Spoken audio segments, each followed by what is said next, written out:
Good morning to all of you. आज आपको पता होगा कि लगातार पॉलिटिकल साइंस का वीडियो प्रदान किया जा रहा है। आज आप लोग के समक्ष पॉलिटिकल साइंस का पार्ट 3 जो कि लेसन 1 हम लोग पढ़ रहे थे, राष्ट्र निर्माण की चुनौतियां, उसके बारे में अध्ययन करेंगे। आज का जो विशेष टॉपिक है हम लोग का वो है आपका राज्यों का पुनर्गठन। यानी कि जब देश आजाद हो गया तो आजादी के बाद क्या एक रणनीतियां बनी और किस प्रकार से वहां एक पुनर्गठन की स्थिति आई सामने, उसके बारे में हम लोग अध्ययन करेंगे। तो चलिए आइए जानते हैं क्या एक स्पष्टीकरण चीजें हैं। सिर्फ इसी एक सहारा से जो है आपको आसानी से याद हो जाएगा।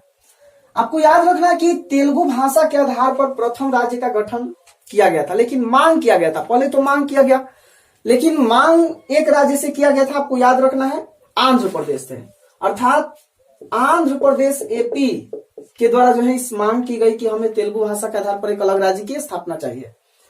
फिर क्या हुआ कि तेलुगु भाषा को इतना बढ़ावा दिया गया कि कई जगह जो है गतिरोध उत्पन्न होने लगे और आमरण अनशन भी होने लगे। यहां तक देखा गया कि आंध्र प्रदेश के कांग्रेस के नेता थे जिनका नाम था पोटी श्री रामलुलु, और इन्होंने 56 दिन के एक तरह से एक बोल सकते हैं कि आमरण अनशन की भूख हड़ताल था।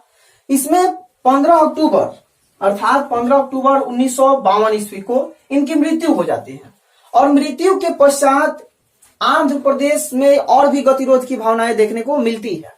और यहां देख सकते हैं कि आंध्र प्रदेश का गठन फिर केंद्र सरकार के द्वारा, जो प्रधानमंत्री पंडित जवाहरलाल नेहरू थे, उनके द्वारा जो है ये तय कर दिया जाता है कि आंध्र प्रदेश का गठन जो है 1 अक्टूबर 1953 को होगा, और यहां से तय कर दिया जाता है। फिर क्या होता है कि इसके तय करने के बाद कई जगह जो है अलग अलग राज्यों में भी भाषाओं के आधार पर मांग करने लगते हैं कि हमें भी एक अलग अलग राज्यों की गठन चाहिए। फिर क्या होता है कि 1953 में न्यायमूर्ति फजल अली और उनके कुछ सदस्य, जैसे कि हम कह सकते हैं कि न्यायमूर्ति फजल अली और साथ साथ 3 सदस्यीय कमेटी और एक के यानी कि एक तरह से के पनिकर और साथ साथ जो है हृदयनाथ कुजरू, ये 2 और भी सदस्य थे। यानी कि 5 टोटल सदस्य मिलकर एक कमेटी का गठन करते हैं। उस कमेटी को एक तरह से यह तय किया गया था उस कमेटी के माध्यम से कि आगे चलकर जो है राज्य पुनर्गठन की स्थिति जो है उसे बेहतर करने का कार्य किया जाएगा। अब आगे आते हैं अगले पॉइंट पर, क्या कहा जा रहा है। फिर 1955 में क्या हुआ कि इसका रिपोर्ट आता है और रिपोर्ट के माध्यम से तय किया जाता है कि कैसे गठन किया जाएगा। 1956 में राज्य पुनर्गठन आयोग की स्थापना होती है। तो यहां से कई बार विद्यार्थी प्रश्न आ चुके हैं एग्जाम में। एक तो 1953 में पूछा गया है कि पहला राज्य कौन था जिसका गठन किया गया था, तो आप याद रखिए आंध्र प्रदेश 1953 में 1 अक्टूबर 1953 याद रखिए। फिर एक प्रश्न आता है यहां से ऑब्जेक्टिव के तौर पर कि राज्य पुनर्गठन आयोग की स्थापना कब की गई, तो 1956 में किया गया था। एक आपको और चीज यहां बता देते हैं हम कि 16 राज्य और 3 केंद्र शासित प्रदेश की शुरू में मांग किया गया था राज्य पुनर्गठन आयोग। राज्य पुनर्गठन आयोग है क्या, पहले तो ये जानना जरूरी है। राज्यों के गठन करने के लिए, फिर से गठन करने के, पुनर् फिर से गठन करने के लिए एक आयोग बनाया गया था, तो उसे एक राज्य पुनर्गठन आयोग नाम दिया गया था। अब आइए आगे बढ़ते हैं। पॉज कीजिए थोड़ा सा। इसके बाद मूल संविधान के अनुसार कहा गया था कि राज्य का अगर गठन की बात रहे तो 14 होगा और 6 जो है केंद्र शासित प्रदेश। तो 2 एक मतभेद वाला क्वेश्चन यहां बन रहा है। एक तो रिपोर्ट में ये कहा गया 55 के अनुसार, 56 में कहा गया कि 6 राज्य और 3 केंद्र शासित प्रदेश, और यहां कहा गया मूल संविधान में कि 14 राज्य और 6 केंद्र शासित प्रदेश। तो इसी को मान्य दिया गया, यानी कि मूल संविधान को। इसके बाद और भी राज्यों में गठन की मांग को लेकर एक बहुत ही मतभेद उत्पन्न होने लगी, जैसे महाराष्ट्र और गुजरात में। महाराष्ट्र में मराठी आधार पर और गुजरात में गुजराती भाषा के आधार पर गठन किया गया था। अब हम लोग जानेंगे अलग अलग राज्यों का गठन कब हुआ, जहां से इंपोर्टेंट डाटा मिलता है। तो चलिए उस डाटा पर हम ध्यान देते हैं।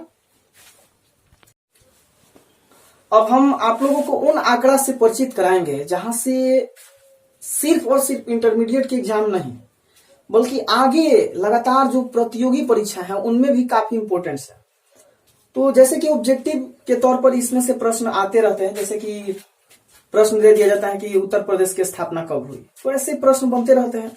बिहार की स्थापना कब हुई, तो स्थापना से संबंधित भी प्रश्न आते हैं। चूंकि राज्य पुनर्गठन आयोग आप देखें कि किस प्रकार से हुआ, और पहली बार आंध्र प्रदेश में कितना हड़ताल हुआ, कितना एक तरह से आमरण अनशन के फलस्वरूप जो है आंदोलन की गतिविधि को बढ़ाया गया। अब यहाँ पर सबसे महत्वपूर्ण बात यह है कि ये डाटा है, डाटा को याद रखना बहुत जरूरी है। हम आपको एक ऐसे तरीका से याद करवाएंगे जहां से आप आसानी से जो है याद कर सकते हैं। तो चलिए इस डाटा पर हम लोग ध्यान देते हैं आसानी से।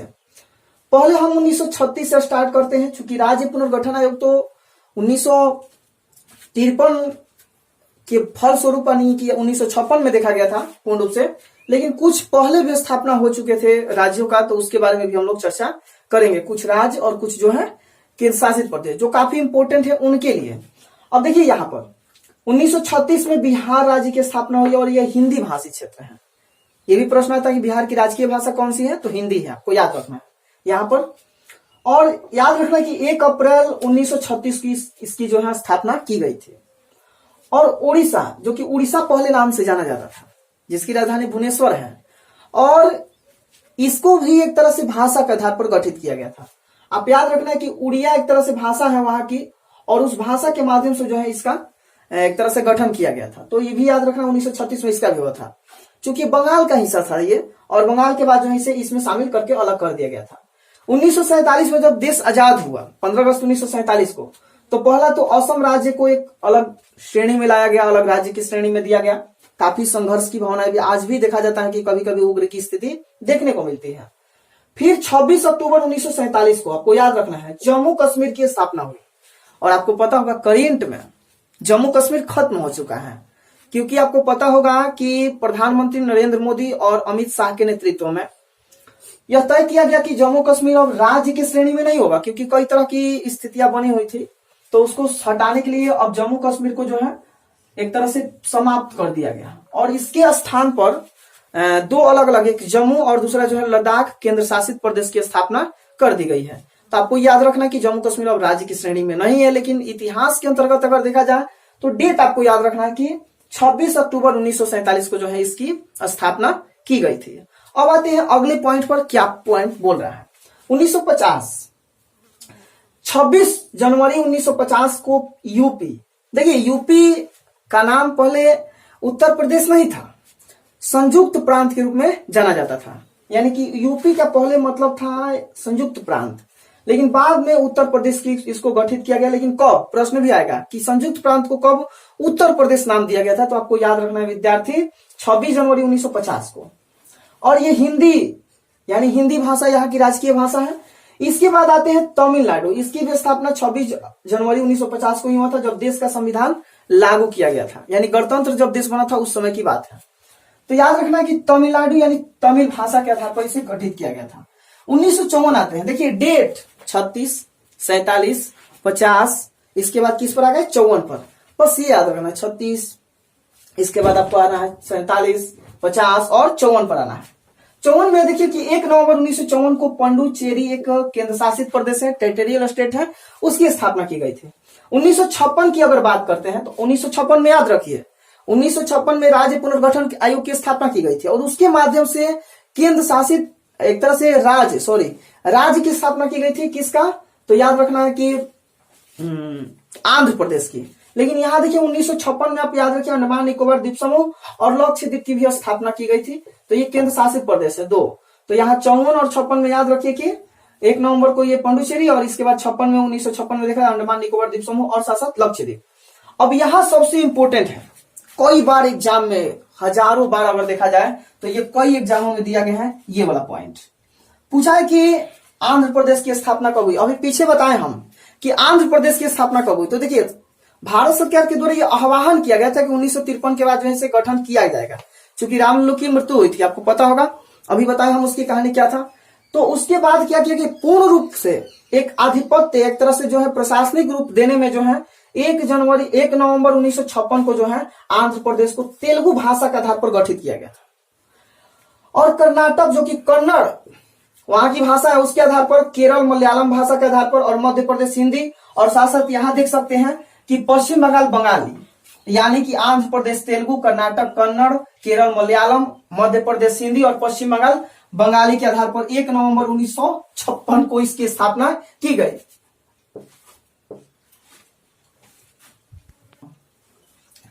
अब देखिए यहां 1 नवंबर 1956 देख लीजिए कि आंध्र प्रदेश, कर्नाटक, केरल, मध्य प्रदेश और साथ साथ पश्चिम बंगाल, तो यहां से पॉइंट बनते हैं।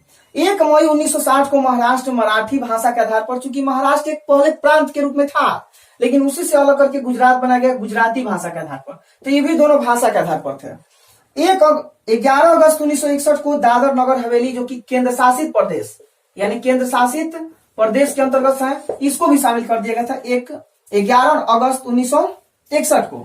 1 जनवरी 1963 को नागालैंड की स्थापना की गई। और आपको पता होगा कि नागालैंड जो कि एक ऐसा राज्य है जहां की राजकीय भाषा इंग्लिश है, अंग्रेजी है। प्रश्न कई बार एग्जाम में आया हुआ है कि किस राज्य की राजकीय भाषा अंग्रेजी है, तो आप याद रखिए विद्यार्थी कि नागालैंड 1 जनवरी 1963 में कई बार प्रश्न आ चुके हैं, ये भी आपको याद रखना है। 1965 में जो है दिल्ली की स्थापना की गई थी। अब कहिएगा कि दिल्ली सर क्यों, दिल्ली तो पहले से था ही, 1911 में इसकी राजधानी बनाई ही गई थी, लेकिन नहीं, एक प्रांत, एक तरह से केंद्र शासित प्रदेश के रूप में जो है दिल्ली की स्थापना कब हुई, तो आपको याद रखना है 1965 में केंद्र शासित के रूप में। 1 नवंबर 1966 को पंजाब, जो कि पंजाबी भाषा के आधार पर इसको किया गया था अलग, और हरियाणा को देखा जाए तो हिंदी, और चंडीगढ़ की भी स्थापना किया गया था। इसके बाद आगे बढ़ते हैं 25 जनवरी 1971 को।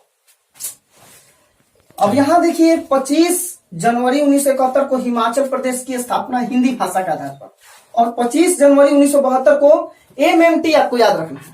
एम से मेघालय, गारो यहाँ की भाषा है, मणिपुर एम से मणिपुरी यहाँ की भाषा है, और टी से जो है त्रिपुरा।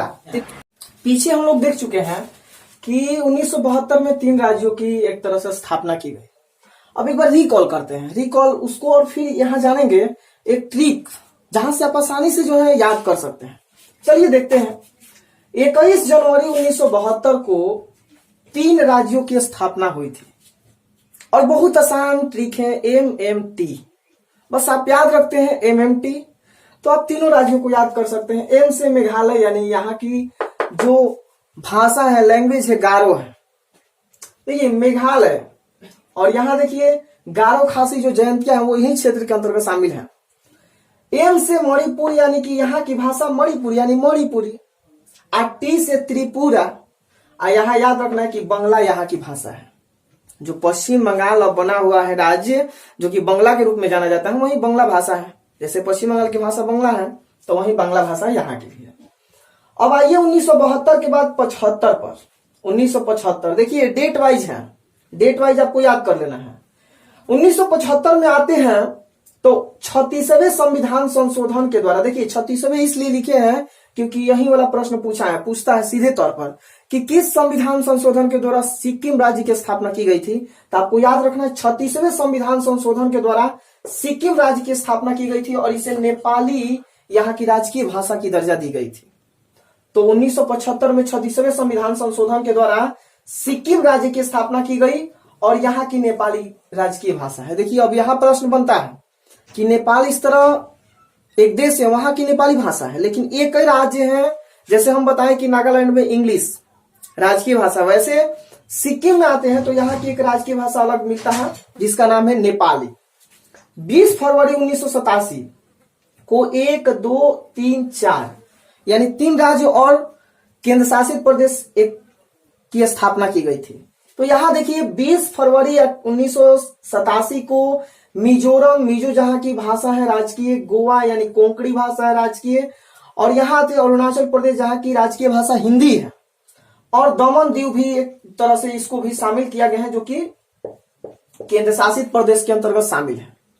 तो आप देख सकते हैं आसानी से कि ये जो केंद्र शासित प्रदेश है वो आपका 1987 में इसका गठन किया गया था। एक यहां से कई बार प्रश्न बना है कि 2000 में, एक यहां से प्रश्न कई बार बना है कि 2000 ईस्वी में 3 राज्यों की स्थापना की गई थी, और वे 3 राज्य कौन कौन से हैं उस पर भी हम लोग चर्चा करेंगे।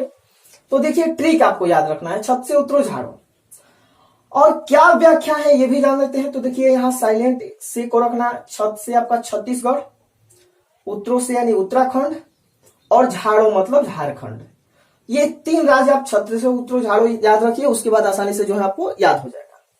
तो देखिए अब यहां पर एक ट्रिक है, सिर्फ आपको यहां देखिए 1, 9, 15 याद रखना है। छत से उतरो झाड़ो 1, 9, 15 और नवंबर 2000 ईस्वी। यानी कि 1 नवंबर 2000 ईस्वी को छत्तीसगढ़ की स्थापना हुई। इसके बाद उत्तराखंड की स्थापना 9 नवंबर 2000 ईस्वी को हुई और झारखंड की स्थापना 15 नवंबर 2000 ईस्वी को हुई थी। छत्तीसगढ़, उत्तराखंड और झारखंड, ये 3 राज्य आप यहां से देख लिए। अब आइए एक नया जो नवीनतम राज्य बना हुआ है और जो आपका है 2 जून 2014 को तेलंगाना राज्य। तो तेलंगाना राज्य की अगर हम बात करें तो ये 2 जून 2014 को इसकी स्थापना की गई थी।